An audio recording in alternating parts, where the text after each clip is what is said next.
आप देखिए 1 से 3 तारीख इस महीने में माननीय प्रधानमंत्री सेशेल्स गए थे। कई लोगों ने पूछा सेशेल्स जाके क्या मिलेगा, और अभी 6 तारीख से जब उनका सफर शुरू हुआ तो वो इंडोनेशिया गए थे। मैं आपको मैप में दिखाऊंगा और आप इसे कृपया करके जूम करके दिखाइए, क्योंकि जब तक हम लोग केवल भारतवर्ष में कुछ ऐसे पॉलिटिकल लोग हैं जो 1 डायमेंशनल सोच रखते हैं, और वो है पॉलिटिकल सोच।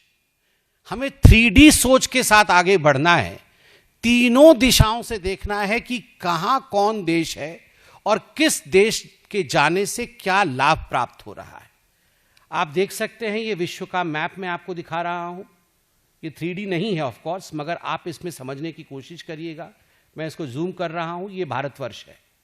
प्रधानमंत्री सेशेल्स गए थे। ये सेशेल्स है। ये इंडियन ओशन है। यह सेशेल्स जो देश है वो इंडियन ओशन के वेस्टर्न साइड में है, western side of Indian ocean, पूर्वी तट पे। और दूसरी तरफ आप देख सकते हैं इंडोनेशिया। ये इंडोनेशिया है।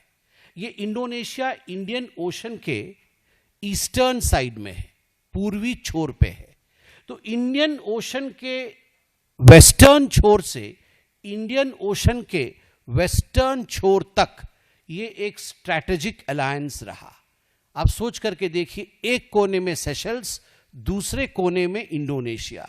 दोनों कोनों को लामबंद कराना अपने इंटरेस्ट के लिए यह भारतवर्ष के प्रधानमंत्री ने करके दिखाया। और अब आते हैं इंडो पैसिफिक। इंडो पैसिफिक कहने से बहुत लोगों को शायद समझ में न आए, इसलिए मैंने मैप में दिखाने का प्रयास किया है। प्रशांत महासागर, आप पैसिफिक ओशन देख सकते हैं। यहां पे आप देख सकते हैं कि सबसे पहले जापान की राष्ट्राध्यक्षा हमारे देश वह आई। यहां जापान है, आप देख सकते हैं ये जापान है। ये प्रशांत महासागर पैसिफिक ओशन में है जापान। और आप नीचे देख सकते हैं कि माननीय प्रधानमंत्री अब इंडोनेशिया के बाद ऑस्ट्रेलिया गए, पैसिफिक के उसी लाइन में ऑस्ट्रेलिया गए और फिर न्यूजीलैंड गए।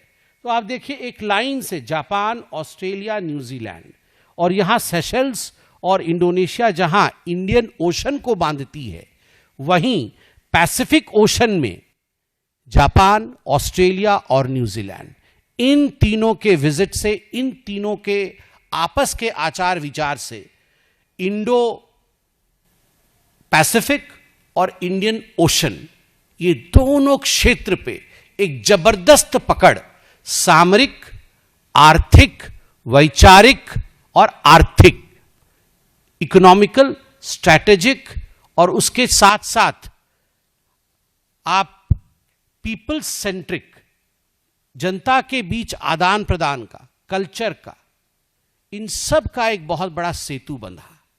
मैं पहले विषय पे आता हूं जो सामरिक है और स्ट्रैटेजिक है, और इसमें किस प्रकार इंडियन ओशन और इंडो पैसिफिक में भारत आज एक, क्योंकि डिप्लोमेसी में एक एक शब्द महत्वपूर्ण होते हैं, आज भारत इस क्षेत्र में एक स्टेबलाइजिंग फोर्स बना है। इस शब्द को याद रखना है।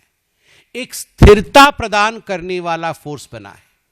आप सोचिए सभी देशों में कितने राष्ट्राध्यक्ष बदल गए, सभी देशों की नीतियों में कितना परिवर्तन हुआ, सभी देशों में कितने टर्मोइल आए और गए, मगर भारतवर्ष ने विश्व को दिखाया कि स्थिरता 2014 से अब तक एक पार्टी की स्थिरता, गवर्नेंस की स्थिरता, सरकार के काम करने की स्थिरता, पॉलिसी की स्थिरता, कोविड आई, कोविड गई, वॉर आए, वॉर जा रहे हैं, आर्थिक स्थिरता।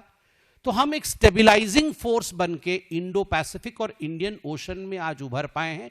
इसी को प्रधानमंत्री एक साथ लेके आ रहे हैं।